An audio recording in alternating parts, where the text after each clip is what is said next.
하나님 말씀 같이 봅니다. 하나님께서 우리에게 주신 말씀은 창세기 29장 31절에서 35절까지 말씀입니다. 창세기 29장 31절에서 35절까지 한 목소리로 같이 읽겠습니다. 여호와께서 레아가 사랑받지 못함을 보시고 그의 태를 여셨으나 라헬은 자녀가 없었더라. 레아가 임신하여 아들을 낳고 그의 이름을 르우벤이라 하여 이르되 여호와께서 나의 괴로움을 돌아보셨으니 이제는 내 남편이 나를 사랑하리로다 하였더라. 그가 다시 임신하여 아들을 낳고 이르되 여호와께서 내가 사랑받지 못함을 들으셨으므로 내게 이 아들을 주시옵도다 하고 그의 이름을 시므온이라 하였으며 그가 또 임신하여 아들을 낳고 이르되 내가 그에게 새 아들을 낳으리니 남편이 지금부터 나와 연합하리로다 하고 그의 이름을 레위라 하였으며 그가 또 임신하여 아들을 낳고 이르되 내가 이제는 여호와를 찬송하리로다 하고 이로 말미암아 그의 이름을 유다라 하였고 그의 출산이 멈추었더라. 아멘. 오늘 본문을 포함해서 창세기 30장 24절까지는 야곱이 레아와 그의 시녀 실바 그리고 라헬과 그의 시녀 비라를 통해서 11명의 아들과 그리고 1명의 딸을 얻게 되는 내용이 기록되어져 있죠. 여러분 야곱이 이렇게 자녀들을 얻는 과정을 살펴보면 레아와 라헬이 얼마나 치열하게 경쟁하면서 이 자녀들을 낳았는지를 우리는 살펴볼 수 있어요. 레아와 라헬이 서로 시기하면서 치열하게 경쟁하는 가운데 자녀를 낳은 이유는 야곱이 라헬은 사랑했고 레아는 미워했기 때문이에요. 오늘 본문 31절을 보면 여호와께서 레아가 사랑받지 못함을 보시고 이렇게 기록하고 있잖아요. 사랑받지 못하다라는 히브리 단어 원어의 뜻을 보면 미워하다, 증오하다, 꺼리다, 싫어하다, 적, 원수라는 뜻까지 있어요. 그러니까 한글 성경이 되게 순화해서 이렇게 번역을 한 건데요. 사실은 야곱은 레아를 단순히 사랑한 게 아니라 레아를 미워했어요. 싫어했어요. 꺼려했어요. 왜 야곱은 레아를 미워했을까요? 성경을 보면은 레아를 미워하고 싫어하게 된 계기는 딱 한 군데밖에 나오지 않아요. 외삼촌 라반이 자기를 속일 때 자이든 타이든 레아도 이 일에 동참했어요. 그리고 이 일로 인해서 야곱은 7년 동안 외삼촌을 다시금 섬겨야 됐죠. 지난주에 말씀드렸듯이 야곱이 라헬을 얻기 위해서 지참금 대신 7년 동안 외삼촌을 섬겼잖아요. 근데 당시로 보았을 때도 이것은 아주 큰 금액이었단 말이에요. 야곱이 라헬이었기 때문에 7년을 섬긴 거예요. 라헬이었기 때문에. 근데 자기가 전혀 사랑하지 않는 레아로 인해서 7년을 일한다고 생각해 보세요. 라헬이니까 7년을 일했던 거예요. 레아는 그렇게 하지 않는단 말이죠. 절대로 그렇게 할 생각이 없단 말이죠. 근데 어쩔 수 없이 다시 7년을 일해야 됐어요.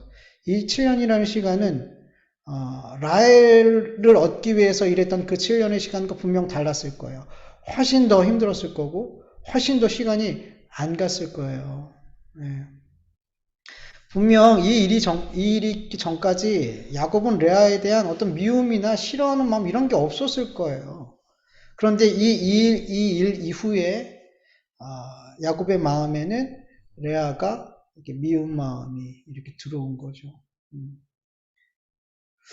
남편에게 사랑받지 못하는 정도가 아니라 남편에게 미움받는 존재가 된 레아의 삶이 얼마나 힘들었을까요? 뿐만 아니라 남편이 자기 동생 레아만을 지극히 사랑하는 모습을 보면서 얼마나 마음에 시기가 나고 괴로웠을까요? 그리고 자기를 이런 괴로운 삶으로 떠밀어버린 아버지가 얼마나 또 원망스러웠을까요? 레아의 이런 힘든 삶의 근원은 라반, 아버지의 욕심 때문이잖아요. 아버지의 욕심의 결과예요. 라반이 자기 욕심을 채우고 자기의 이익을 위해서 레아의 불행한 삶이 뻔히 보이는데 그 삶으로 그냥 밀어 넣어버린 거죠. 이렇게 남편도 내 편이 아니고 아버지도 나를 이용해버리고 당연히 동생도 나를 좋은 눈으로 보지 않겠죠. 이렇게 아무도 내 편이 없는 그런 외로운 상황, 이 힘들고 괴로운 상황을 여러분 누가 지켜보셨다 그래요? 하나님이 보셨대요. 그리고 하나님께서 레아의 태를 열어주셨다라고 기록하고 있어요. 열다라는 이 단어의 뜻을 보면 열다, 풀다, 펴다, 시작하다라는 의미를 가지고 있어요. 하나님께서 레아의 태를 열어주시고 그녀에게 자녀를 주시기 시작하심으로 그녀의 응어리진 마음이, 원통한 마음이 풀리기 시작했고 그의 굳어진 얼굴이 펴지기 시작했고 하나님께서 레아의 그 괴로운 삶에 새로운 삶을 기대할 수 있는 그런 새로운 삶을 시작할 수 있도록 은혜를 베풀어 주셨더라는 거죠. 그런데 이 레아가 하나님께 주신 이 은혜로 새로운 삶을 시작하기까지는 시간이 좀 걸렸어요. 시간이 좀 걸렸어요. 태를 열어주시고 자녀를 낳자마자 그의 삶에 새로운 삶이 시작된 게 아니었어요. 왜 그럴까요?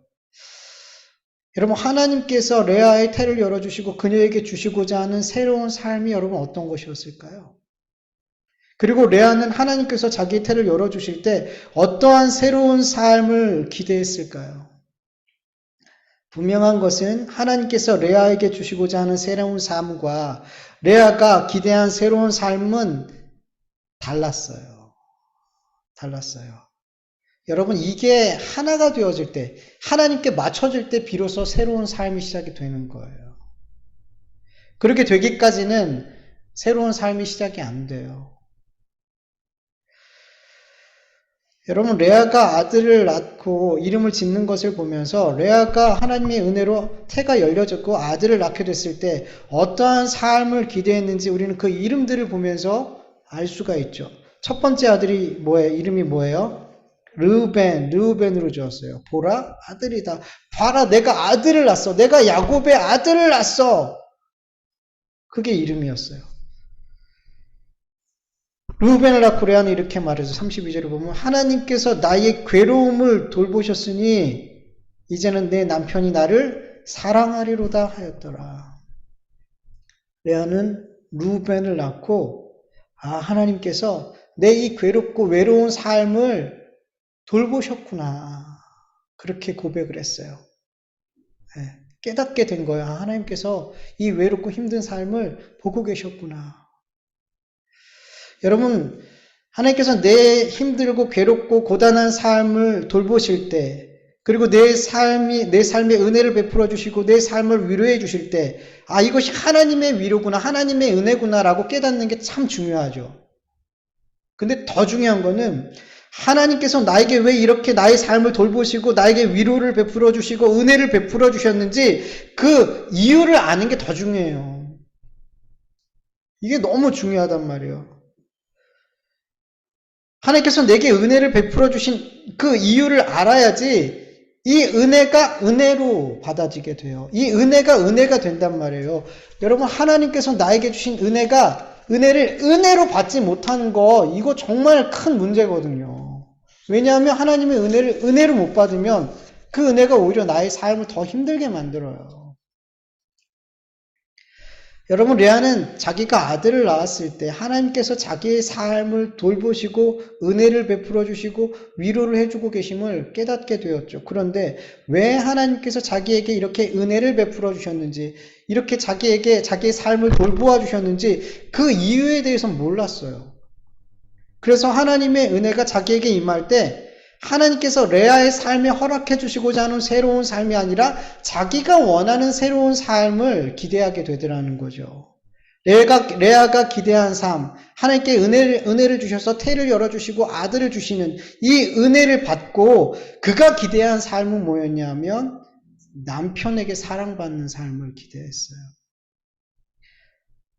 32절을 보면 이제는 이라는 말이 나오죠. 이게 뭐냐면 지금, 곧장, 당장 이런 말이에요. 레아는 지금 당장 남편이 나를 사랑해 줄 거를 기대했어요. 지금 당장이라도 나를 사랑해 줬으면. 레아의 이런 기대를 보면서 레아가 얼마나 그 남편의 사랑을, 야곱의 사랑을 받고 싶어 했는지 우리는 짐작할 수 있어요. 하나님의 은혜로 허락하신 이 아들을 통해서 나의 이 간절한 바람이 이루어지기를 그는 원했어요. 그러면 그에게는 새로운 삶이 열릴 것 같았어요. 그런데 레아의 이 간절한 기대는 이루어졌을까요?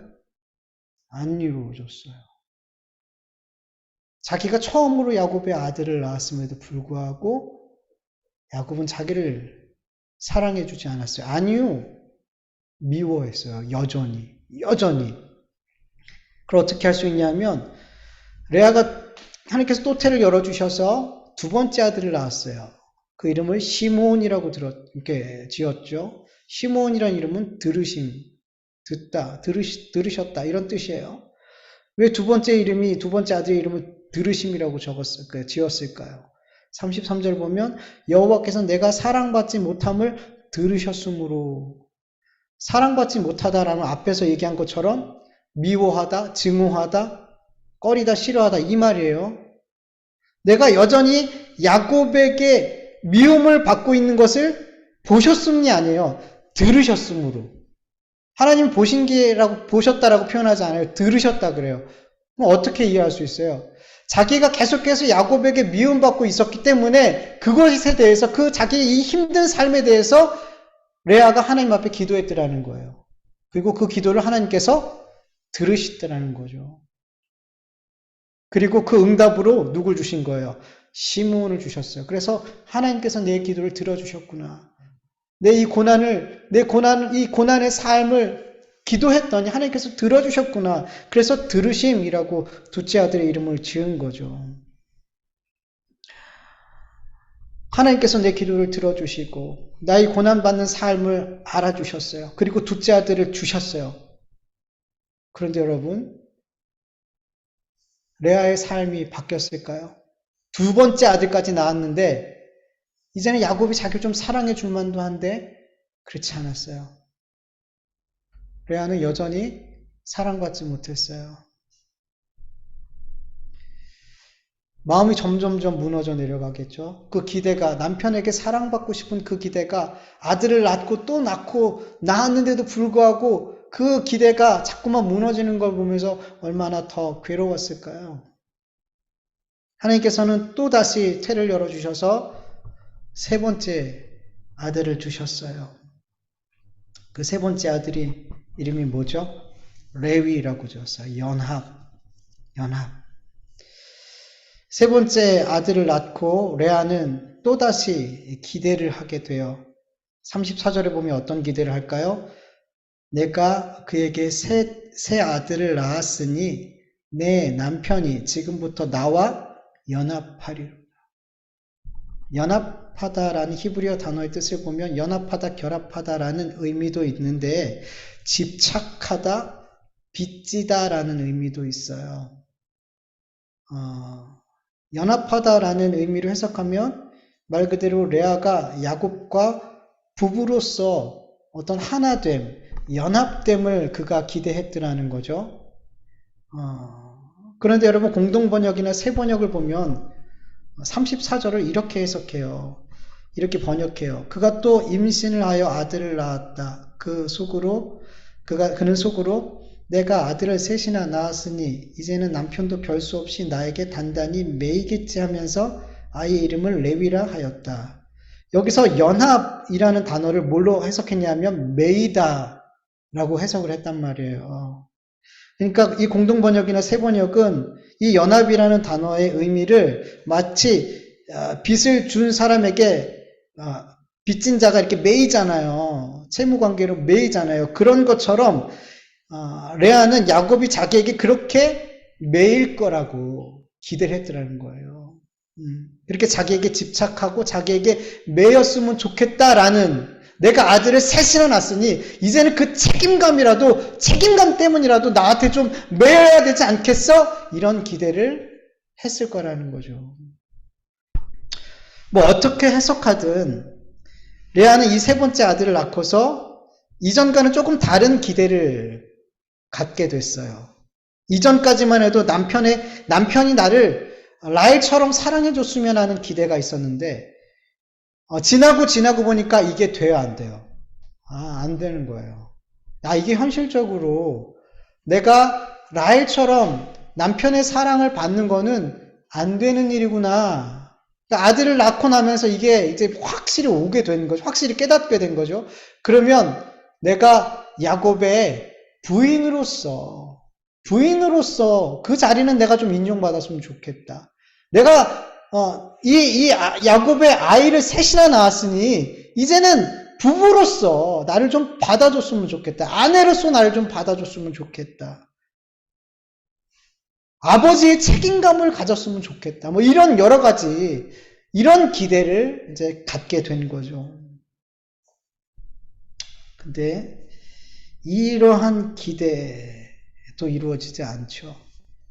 여러분 야곱은 오직 아무리 레아에게 남편의 의무를 감당하고 외적으로 자녀를 낳고 부모가 되었지만 라헬에게만 연합되어져 있었어요. 몸도 마음도 라헬에게만 연합이 되어 있었어요. 그리고 아무리 자녀를 낳아도 라헬에게만 매여 있었단 말이에요. 그렇게 레아의 기대는 하나둘씩 깨어져 갔어요. 새로운 자녀를 낳으면서 나의 삶이 좀 달라지겠지, 새롭게 시작할 수 있겠지라는 기대들을 하면 할수록 오히려 그것이 깨져가는 고통을 맛보아야 됐어요. 근데 여러분 그렇게 레아가 그 기대와 소망이 무너져 내릴 때 비로소 하나님께서 레아에게 주시고자 하는 새로운 삶이 시작되는 것을 우리는 볼 수가 있더라는 거죠. 여러분 하나님께서 레아에게 주시고자 하는 새로운 삶은 남편 야곱의 사랑을 받고 그와 연합하는 삶이 아니라 누구의 사랑을 받는 거예요? 하나님의 사랑을 받고 내가 그 사랑을 받고 있는 걸 알고 하나님과 연합하는 삶을 사는 것. 하나님께서는 그 새로운 삶을 주시고자 그녀의 태를 열어주신 거란 말이에요. 예. 그런데 그것을 못 깨달았어요, 처음에는. 하나님께서 나에게 왜 이렇게 태를 열어주시고 이렇게 은혜를 베풀어 주시고 라헬은 한 명의 자녀도 못 낳는데 나는 이렇게 한 명, 두 명, 세 명, 네 명 이렇게 계속 자녀를 낳게 하시는지 그 당시에는 자녀를 낳는 게 얼마나 중요했는데요. 그렇게 큰 일을 해냈는데도 불구하고 왜 이렇게 내 삶은 달라지지 않지? 그는 되게 의문이 들었을 거예요. 하나님은 나에게 은혜를 베풀어 주셨는데 나에게는 왜 이렇게 새로운 삶이 열려지지가 않지? 오히려 점점 더 큰 절망감, 실망감, 어떤 나의 무기력함을 자꾸만 이렇게 직면하게 됐지? 그런데 여러분 그렇게 그가 기대하는 새로운 삶이 깨지고 더 큰 상실감과 절망감이, 무기력함이 그렇게 자기에게 몰려올 때, 그렇게 완전히 바닥을 치게 됐을 때, 그는 비로소 하나님께서 내 삶에 허락하시고자 하는 삶이 내가 기대했던 삶이랑 다르구나라는 것을 깨닫게 되더라는 거죠. 이전에 레아의 삶은 모든 초점이 누구에게 향해 있었어요? 야곱, 남편에게 있었어요. 그때는 나를 돌보시고 나에게 은혜를 베풀어 주신 그 모든 것이 다 누구와 연결돼서 생각이 됐어요? 남편과 연결돼서 생각이 됐어요. 즉 하나님의 돌보심과 그 은혜가 내가 남편에게 사랑받고 남편과 연합될 수 있는 그런 수단으로밖에 보이지 않았더라는 거예요. 그 하나님의 은혜와 돌보심이 그 은혜로 봐지고 그 돌보심으로 그냥 그렇게 받아들여지는 게 아니라 다 남편과 하나 되고 남편의 사랑받는 수단으로밖에 여겨지지 않았더라는 거예요. 그 은혜들이. 여러분 하나님께서 나에게 주신 은혜들을 자꾸만 내 육신의 원함과 육신의 기대와 육신의 욕심들을 이루기 위한 수단으로 자꾸만 그렇게 바라보면 안 돼요. 그러면 은혜가 안 된단 말이에요. 내 삶에 부어주신 그 하나님의 은혜가 안 되는 것처럼 여러분, 이게 절망적인 게 어디 있어요.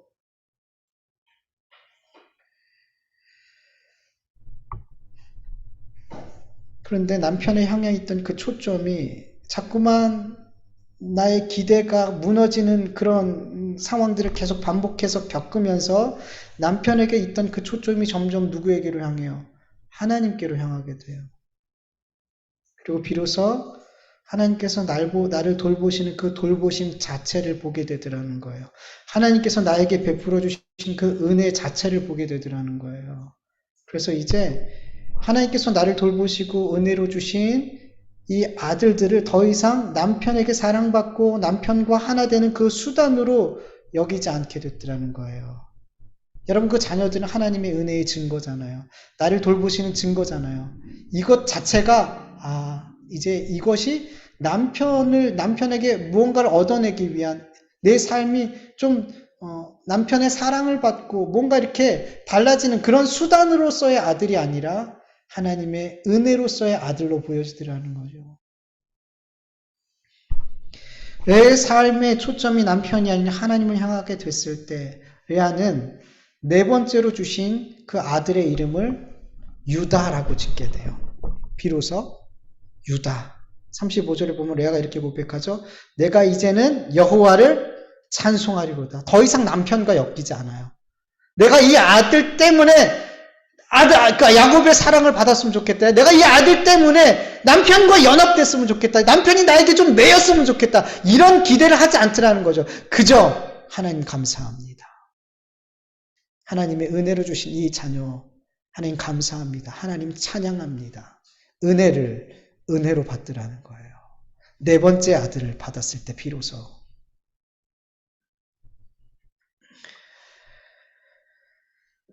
이렇게 하나님께서 레아에게 주시고자 하는 새로운 삶은 하나님의 사랑과 그 은혜를 깨닫는 삶이에요. 그리고 더 나아가서 나를 사랑하시고 돌보시는 그 하나님의 그 은혜를 찬송하고 나에게 그 은혜 베푸신 하나님을 사랑하는 삶을 사는 거예요. 이게 하나님께서 레아에게 주시고자 하는 새로운 삶인 거예요.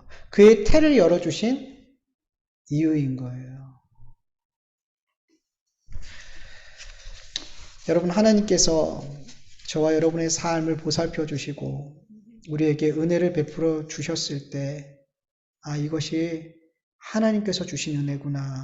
하나님이 내 삶을 돌보셨기 때문에 이런 은혜를 나에게 주시는구나. 이렇게 분명하게 하나님의 은혜임을 여러분 깨달을 수 있길 간절히 원합니다. 그리고 더 중요한 건 이 나를 돌보는 이 은혜를 왜 주셨을까?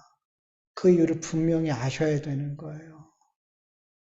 모르면 레아처럼 우리는 그 하나님의 은혜를 분명히 받았지만 그 은혜가 은혜로 작용하지 못하기 때문에 절망하게 돼요. 은혜를 받았는데 절망하게 돼요. 얼마나 가슴 아픈 일이에요. 하나님이 내게 은혜를 왜 주셨는지, 왜 내 삶에 이런 여러 은혜들을 베풀어 주셨는지 모르게 되면 그 은혜가 되지 않고 저주가 되고 절망이 되더라는 거예요. 여러분 아시길 간절히 축원합니다. 하나님이 나에게 은혜 베풀어 주신 건 저와 여러분을 사랑한다는 것, 우리를 예수 그리스도까지 주시기까지 우리를 사랑한다는 것을 여러분 깨닫게 하기 위함인 거예요. 내가 너를 천국 백성으로 창세전에 너를 내가 택했다. 내가 너를 사랑했고 앞으로도 사랑하고 영원히 사랑할 거야. 여러분 그 은혜들 가운데 하나님께서 우리를 그것을 보게 하시는 거예요. 그것을 깨닫고 뭐 하라고? 하나님을 사랑하라고. 하나님과 연합하는 삶을 살라고. 여러분 어떻게 하면 우리가 하나님과 연합하는 삶을 살아요? 간단해요. 하나님 말씀 순종하면 돼요. 하나님의 말씀에 순종하는 삶이 하나님과 연합하는 삶이에요. 어렵지 않아요, 여러분. 복잡하게 설명할 필요가 없어요. 여러분들이 하나님과 예수 그리스도와 연합되어져 있는지 확인하려면요, 여러분, 이 하나님의 말씀이 여러분의 삶에 순종되어지고 있는지 그걸 보시면 돼요. 간단해요, 여러분. 복잡하지 않아요. 근데 이런 연합의 삶, 하나님을 사랑하는 삶은 하나님께서 나에게 부어주신 은혜가 어떠한지 알고 나에게 왜 이런 은혜를 부어주시는지 그 이유를 알아야 된단 말이에요. 네. 그러면 우리는 날마다 우리의 삶이 새로워져요. 날마다. 한 번 새로워지는 게 아니에요. 계속 새로워져요. 계속. 왜냐하면 하나님은 우리에게 계속해서 새로운 은혜를 부어주시거든요. 우리의 삶에. 여러분, 예레미야가 3장 23절을 세 번역으로 보면 주님의 사랑과 긍휼이 아침마다 새롭고 주의 신실하심이 큽니다. 주님의 우리에게 부어주시는 그 사랑과 긍휼이 아침마다 새로워요. 날마다 새로워요. 우리에게 베풀어 주신 은혜가. 그래서 이 은혜를 은혜로 그대로 받는 자들은 날마다 하나님 앞에 새로운 삶을 살 수 있는 거예요. 왜? 하나님의 은혜가 날마다 새롭게 우리에게 부어지기 때문에 우리는 날마다 새로운 삶을 살아요. 어제와 다른 은혜가 오늘 우리에게 부어진단 말이에요. 그래서 우리는 날마다 새로운 삶을 사는 거예요. 날마다 새로운 은혜를 부어주시기 때문에. 그래서 우리는 어제와 다른 감사를 드리고 어제와 다른 찬송을 하나님 앞에 드리는 삶을 살 수 있게 되는 줄 믿으시길 축원합니다. 31절을 보면 여호와께서 레아가 사랑받지 못함을 보시고 그의 태를 여셨으나 라헬은 자녀가 없었다라고 기록하고 있어요. 여러분, 왜 하나님께서는 레아의 태만 여시고 라헬의 태는 열어주시지 않았을까요? 그 이유가 뭘까요? 레아는 남편의 사랑을 받지 못한 정말 힘든 삶을 살기 때문에 그의 태를 열어주시고 라헬은 남편의 사랑을 독차지하고 있으니까 태를 열어주시지 않아도 되기 때문에 어떤 분들은 이런 말씀을 보면서 하나님은 공평하신 하나님이야. 막 이렇게 주석하고 이렇게 설교하시는 분들이 종종 좀 많아요. 하나님은 공평하신 하나님이세요. 이렇게. 근데 여러분 이건 공평의 차원이 아니라 은혜의 차원이에요. 은혜의 차원. 여러분 하나님의 공평은 그렇게 사람들이 생각하는 그런 공평과 좀 달라요. 아니 많이 달라요. 아니 완전 달라요. 여러분 하나님의 공평을 어떻게 생각하세요? 여러분도 하나님이 공평하시다고 믿잖아요. 공평하신 하나님 그러잖아요. 여러분 공평해요. 분명히 하나님 공평해요. 성경은 분명히 그렇게 말씀하시는 공평으로 우리를 다스려요. 근데 여러분 성경을 보면 하나님의 공평은 사람들이 생각하는 공평이 아니라는 것을 너무 쉽게 발견할 수 있어요. 여러분 하나님께서는 창세전에 예수 그리스도 안에서 하나님의 자들을 택하셨어요. 그 하나님의 창세전 택하심에 따라 어떤 이들은 예수 그리스도를 믿고 구원받고 어떤 이들은 예수님을 믿지 않고 심판을 받게 되죠. 여러분 인간의 기준으로 보면 이거 공평하지 않아요. 인간의 기준으로 보면 하나님께서는 모든 인간에게 공평하게 구원받을 수 있는 기회를 주셔야 되잖아요. 모든 사람이 자기의 행위와 결정으로 구원을 받고 못 받고를 본인들이 결정할 수 있게 해주셔야지 그게 공평 아닐까요? 그게 공평이잖아요. 우리 사람들이 생각하는 공평. 그래서 사람들이 하나님의 어떤 선택, 창세전 택하심에 대해서 하나님 그건 아니에요 라고 말하는 게 자기들이 갖고 있는 그 공평함과 다르거든요. 하나님 갖고 계신 공평함은. 그러니까 자기들이 생각할 때 하나님은 공평하지 않은 거예요. 그래서 틀렸어. 아니야 이건 다르게 해석돼야 돼 라고 얘기하는 거죠. 로마서 9장 12절 16절 같이 읽어볼까요? 리브가에게 이르실 때 큰 자가 어린 자를 섬기리라 하셨나니 기록된 바 내가 야곱은 사랑하고 에서는 미워하였다 하신과 같으니라. 그런즉 우리가 무슨 말을 하리요? 하나님께 불의가 있느냐? 그럴 수 없느니라. 모세에게 이르시되 내가 긍휼히 여길 자를 긍휼히 여기고 불쌍히 여길 자를 불쌍히 여기리라 하셨으니 그런즉 원하는 자로 말미암음도 아니요 다름질 바가는 자로 말미암음도 아니요 오직 긍휼히 여기시는 하나님으로 말미암음이라. 인간의 공평의 잣대로 이런 말씀을 보면 하나님은 절대로 공평하지 않죠. 공평하지 않아요. 여러분 하나님은 모든 사람에게 공평한 분이 아니라는 걸 아셔야 돼요. 자꾸만 왜 사람들이 이 말씀들을 이렇게 잘 못 받냐 하면 하나님은 모든 사람에게 공평하다라고 생각하고 있기 때문이 아니에요. 하나님은 모든 사람에게 공평하지 않아요. 하나님께서는 오직 하나님이 택한 백성들에게만 공평하세요. 여러분 이것만 오늘 잘 믿음으로 받고 가시면 좋을 것 같아요. 하나님은 모든 사람에게 공평한 게 아니라 하나님의 택한 백성에게만 공평하세요. 하나님의 택한 백성들에게만 동일하게 100% 공평하게 사랑과 용서와 긍휼과 자비와 은혜와 구원을 베풀어 주시고 그들에게만 하나님의 나라를 100% 공평하게 주세요. 하나님의 택한 백성들에게만 하나님은 그들을 공평하게 다스리세요. 하나님의 공평은 하나님의 택한 백성들에게 주어지는 은혜예요, 여러분. 여러분, 하나님의 공평은 여러분 은혜의 차원이에요. 사람들이 생각하는 그런 공평이 아니란 말이에요. 그래서 하나님의 은혜를 알지 못하는 사람들의 눈에는 하나님이 공평하게 보일까요? 공평하지 않게 보일까요? 공평하지 않게 보여요. 공평하지 않게 보여요. 여러분, 하나님께서 라헬과 레아에게 인간적인 기준의 공평함을 베풀어 주신 것이 아님을 우리는 알아야 돼요. 하나님께서 레아와 라헬에게 각기 필요한 은혜를 베풀어 주신 거예요. 레아가 남편의 사랑을 받지 못하기 때문에 아들이라도 좀 얻어서 위안 삼으라고 그의 태를 열어주시고, 라헬은 남편의 사랑을 듬뿍 받고 있으니 그것으로 충분하니까 라헬의 태를 열어주시지 않은 것. 이런 게 아니란 말이에요. 라헬에게 자식까지 있으면 레아가 너무 불행해지기 때문에 이건 공평하지 않기 때문에 태를 열어주지 않는 것, 이런 게 아니란 말이에요. 이렇게 사람들이 생각하는 그런 유치한 공평이 아니라는 거예요. 하나님의 공평은. 근데 여러분, 믿는 사람들까지도 이런 기준을 갖고 하나님 볼 때가 있어요. 믿는 사람들도 자기가 가지고 있는 공평으로 하나님을 볼 때가 있어요. 하나님의 택함을 입은 자들도 인간의 공평의 기준으로 하나님은 공평하지 않다 이렇게 말해요. 나보다 저 사람이 하나님의 은혜를 더 많이 받는 것 같아. 나보다 저 사람이 하나님께서 더 많은 복을 저 사람에게 주시는 것 같아. 나보다 저 사람을 하나님은 더 사랑하시는 것 같아. 여러분, 이런 생각 해본 적 있어요? 없어요? 다른 성도님들이랑 비교해서 이렇게 비교해 본 적 있어요? 없어요? 왜 비교하게 돼요? 내 안에 이런 인간적인 공평함이 있기 때문이에요. 하나님의 공평함이 어떤 건지 모르니까 우리는 인간적인 공평함으로 하나님을 볼 수밖에 없어요. 이런 걸 보면서 하나님은 공평하시지 않은 것 같아. 말로는 하나님은 공평하다. 막 찬양도 부르고, 막 공평하신 하나님하고 막 찬양은 부르는데 내 안에는 한쪽 구석에는 아니, 하나님은 공평하시지 않은 것 같다. 왜 똑같이 하나님을 믿는데 저 사람은 저렇게 편하게 모든 게 다 잘 되는 것 같아. 너무 행복해 보여. 근데 나는 왜 이래 도대체? 내 삶은 도대체 집안부터 일부터 뭐 이렇게 다 이렇게 힘들어?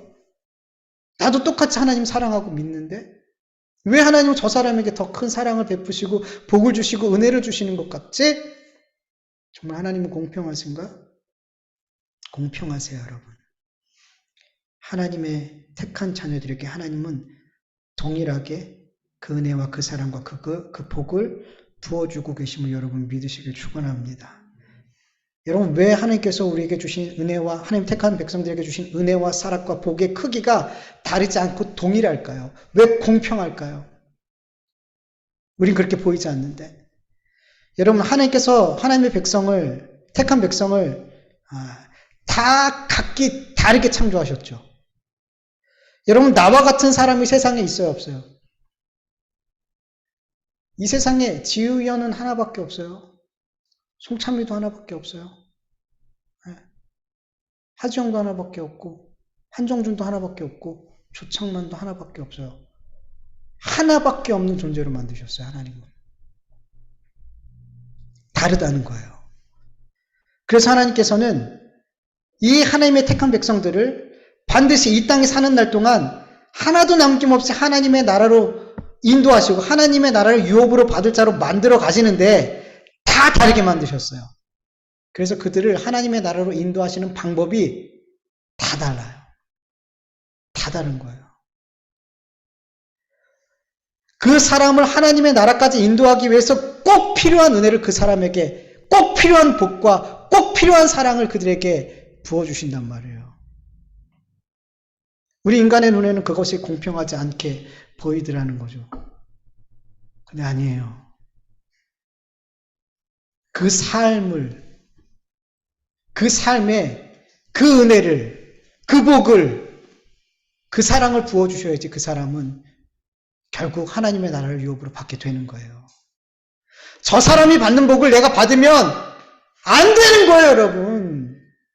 저 사람 저렇게 잘 살고 하나님마다 잘 되고 하나님 저에게도 저 복 주세요. 저에게도 저 은혜 주세요. 근데 너는 그거 받으면 죽어. 하나님 그렇게 말씀하신다니까요. 너는 그 삶으로 떨어지면 너는 나 못 믿어. 각자 다르단 말이에요, 여러분. 그래서 하나님께서 우리에게 주시는 은혜와 그 삶의 모습이, 부어주시는 복의 모습이 다르단 말이에요. 그걸 보면서 사람들은 생각해요. 하나님은 공평하지 않아. 아니에요. 그만큼 주셔야지. 너는 그만큼만 가져야지. 너는 나를 붙들 수 있어.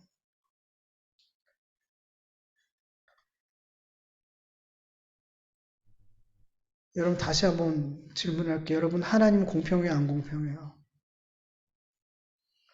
공평해요. 여러분 생각해 보세요. 저 사람 너무 부러운 사람이 있어. 그 사람이 주는 걸 하나님께서 나한테 다 주셔서 똑같이 공평하게. 근데 내가 하늘나라 못 갔어. 공평해요? 아니라는 거예요, 여러분. 하나님의 공평은 그게 아니에요. 하나님의 공평은 나를 반드시 하나님의 자녀로 세우시고 하나님의 나라를 유업으로 주시는 거예요. 그게 하나님의 공평이에요. 근데 자꾸만 사람들은 보여지는 걸로 내 상황과 처지와 다른 사람과 막 비교해 가면서 하나님을 원망해요. 하나님은 공평하시지 않다라고 속으로, 마음으로 그렇게 외치고 있더라는 거죠. 여러분의 생각이 좀 오늘 말씀을 들으면서 그 생각이 좀 바뀌었으면 좋겠어요. 하나님은 정말 공평하신 하나님이구나. 그 믿음이 우리 안에 있을 때 여러분, 우린 다른 사람과 비교하지 않아요. 다른 믿음의 사람들, 다른 사람에게 어떤 은혜를 주셨든 비교하지 않아요. 여러분 얼마 전에 제가 너무 사랑하는 목사님이 그래도 또 중형교회 담임 목사님이 되셨어요. 갑작스럽게. 너무 기뻐. 제가 제일 기뻐했을 거예요. 너무 기쁜 거예요. 하나도 부럽지 않아. 성도 몇백 명 있는 게 부럽겠니? 성도 10명 있는 게 부럽겠니? 나는 하나도 부럽지가 않아. 왜 그럴까요? 저는 이게 저에게 꼭 필요한 은혜라고 믿기 때문이에요. 그래서 때로는 여기서 막 도망가고 싶고 막 이럴 때가 있죠. 그때마다 하나님은 알게 하세요. 저에게 주어진 이 삶이 나에게 가장 필요한 은혜고 가장 필요한 사랑이고 복이라는 거. 그게 다시금 저를 이 자리에 머물게, 제가 있어야 될 자리를 머물게 한단 말이에요.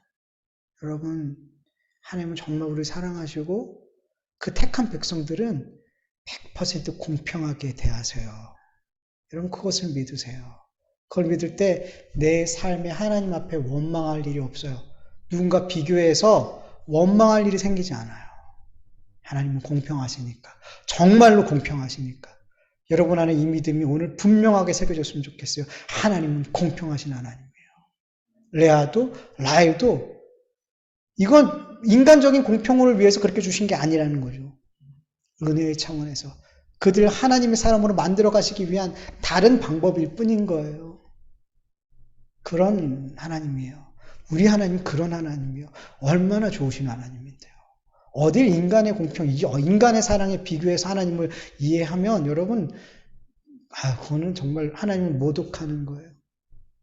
우리 하나님을 우리는 알아갈수록 그분이 정말 얼마나 좋은 분인지, 정말 그분이 얼마나 나를 사랑하는지, 그리고 내가 그 사랑을 받고 그 사랑 때문에 내가 살고 있다는 것을 고백하지 않을 수 없더라는 거죠. 여러분 정말 하나님을 사랑하세요. 정말 하나님은 좋으신 분이에요. 정말 좋으신 분이에요. 우리를 너무나 사랑하시는 분이에요. 그 하나님을 정말 사랑하고 그 사랑으로 우리 사는 날마다 부어지는 그 새롭게 부어지는 은혜를 붙들고 날마다 새롭게 어제보다 오늘 더 주님을 사랑하는 그런 삶이 되어지기를 간절히 축원합니다. 우리 같이 말씀을 기억하면서 같이 기도하죠.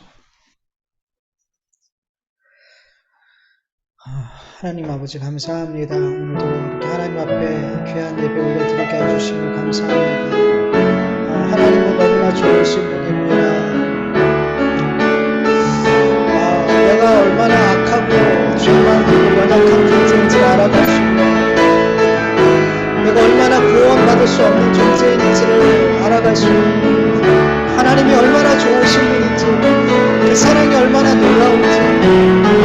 우리가 그 은혜 아니면 그 사랑 아니면 살 수 없는 존재인지를 다시 확인하게 됩니다. 오늘 예배 가운데 기도하고 찬송하고 말씀을 듣고 전하는 가운데 하나님 다시금 아버지 하나님 깨닫게 하여 주셔서 감사합니다. 하나님이 얼마나 좋으신 분인지, 얼마나 나를 사랑하시는 분인지, 얼마나 나를 그리고 모든 택한 백성들을 공평하게 대해 주시는지. 이 세상은 너무나 공평하지 않고 이 세상은 너무나 악이 관영하지만 하나님은 하나님의 택한 백성들에게만 아버지 하나님 반드시 공평으로 대하시고 온전한 사랑으로 대하시고 그들을 천국으로 인도하시기까지 그들을 끝까지 공평으로 대하심을 끝까지 하나님의 은혜를 아버지 그들에게 꼭 필요한 은혜와 꼭 필요한 복과 사랑을 부어주시는지 우리가 말씀 가운데 다시 확인하고 하나님 감사합니다. 감사합니다. 감사합니다. 하나님 오늘 예배 가운데 하나님의 그 은혜와 그 사랑과 그 공평하심이 어떠한지만 반드시 믿음으로 붙들고 돌아가게 하여 주시옵소서. 하나님이 공평하신 하나님이라는 것을 정말 내가 믿을 때 아버지 이제는 내가 그 어떤 상황에서 다른 사람과 비교하여 원망하고 불평하고 하나님 공평하지 않다라고 말하지 않게 될 줄 믿습니다. 하나님 감사합니다. 하나님 감사합니다. 하나님 감사합니다. 우리가 하나님 앞에 드릴 것은 감사밖에 없습니다. 하나님께 드릴 것은 찬송밖에 없습니다. 하나님 감사합니다. 하나님 감사합니다. 주께 더욱 감사하는 삶을 가져옵니다.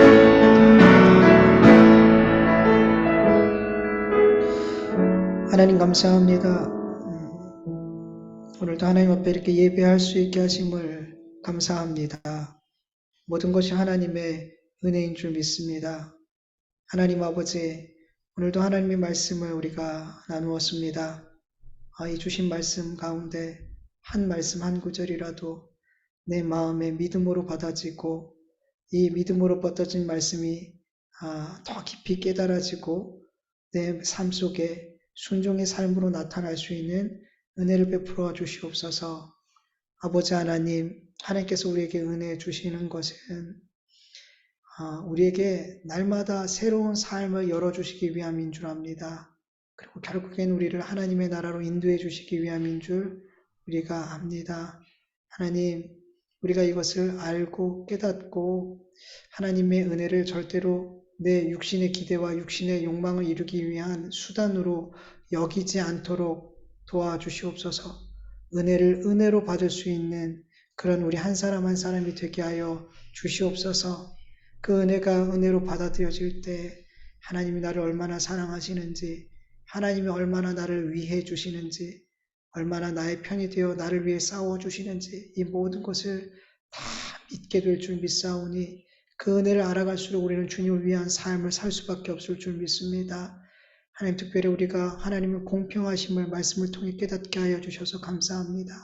하나님의 공평이 어떠한 것인지 우리가 분명히 알고 믿음으로 내 삶에 주어진 모든 상황과 처지와 관계 가운데 하나님께서 나에게 꼭 필요한 은혜를, 꼭 필요한 사랑과 꼭 필요한 하늘의 복을 주고 계심을 분명하게 믿고 누구와 비교하지 않고 그 모든 상황을 감사할 수 있는, 그리고 하나님은 공평하다 믿음으로 고백할 수 있는 우리 모두가 되어줄 수 있도록 은혜 베풀어 주시옵소서. 모든 것 주께 감사드리며 예수님의 이름으로 기도합니다. 아멘. 주님 가르쳐 주신 기도로 예배 마치겠습니다. 하늘에 계신 우리 아버지, 이름이 거룩히 여김을 받으시오며 나라의 마옵시오며 뜻이 하늘에서 이루어질 것 같이 땅에서도 이루어지이다. 오늘날 우리에게 일용할 양식을 주옵시고 우리가 우리에게 주인 자를 사하여 준 것 같이 우리 죄를 사하여 주옵시고 우리 시험에 들게 하지 마옵시고 다만 악에서 구하옵소서. 대개 나라와 권세와 영광이 아버지께 영원히 있사옵나이다. 아멘.